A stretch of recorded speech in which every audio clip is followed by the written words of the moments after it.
So in order to install the pedals, we need, of course, the pedals themselves, and we need the included wrench. Your wrench might look different in the final product, but there's going to be a wrench that'll work. It'll fit right on the pedal itself, like so. The pedals are marked L and R, left and right. So of course you want to make sure you have it on the right side because of the way pedals are threaded. One is standard thread and one is reverse thread.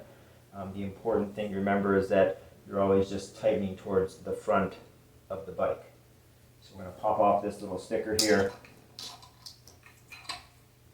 and we can probably just finger thread this going to the front of the bike. I'm spinning the wrong way because this is the reverse one. So I'm already finger threading it pretty far. We'll just need to use the wrench to finish it off at the end since it's new and clean. It's just sliding nicely.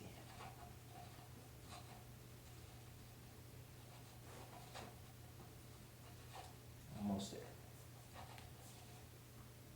Grab the wrench, give it a few turns. Of course you want your pedal to be snug, so torque it down nicely.